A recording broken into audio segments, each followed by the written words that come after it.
So, Skrulls are the bad guys.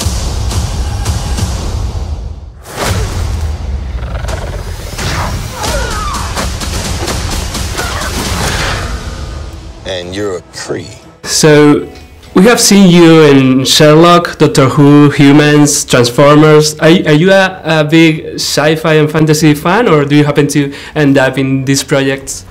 I am a big sci-fi fan. Mm-hmm. You know, character-driven sci-fi is amazing. It can tell the stories that they tell in sci-fi can, you know, you can easily find where those are relevant to our actual lives. Yeah, I'm very happy that I've been part of all those projects you mentioned. Yeah, and you as an actress find more attractive characters in this realm. Sometimes, yeah. Mm-hmm. How is the casting? You know, the casting process to get to work in a Marvel movie? Is it a long process? How does it work? It's definitely the most secretive process I've ever been through. So you know, they don't even tell you what character you're auditioning for. So you don't know what you're auditioning for, and you audition with fake dummy sides, so they're not sides from the real script. And you have to tape the sides, and you send the tape off, and then you get some notes back, and I taped some other sides, and then I Skyped with the directors, but they still didn't tell me which character they were thinking of for me to play. And only when they offered me the role did they say, "Oh, we would like you to play in Minn-Erva," but I still hadn't read a script yet, so I was only allowed to read the script after I'd been cast. How long does it take? How long? It probably took a few weeks. Yeah, it wasn't too long. It was fairly swift. And how was it when you finally discovered what your character was?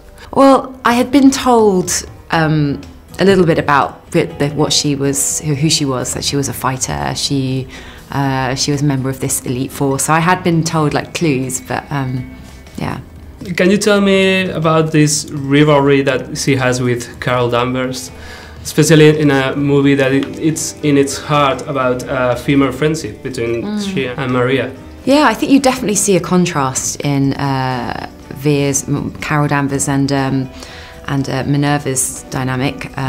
You see a little bit of it in the film where they are kind of frenemies in a way. They're rivals. And I think, yeah, the film shows a whole range of female dynamics. Do you see a future for your character in the next movies? You know, like for example, the Karen Gillan character in Guardians of the Galaxy started as a villain, and then she developed it into something more complex.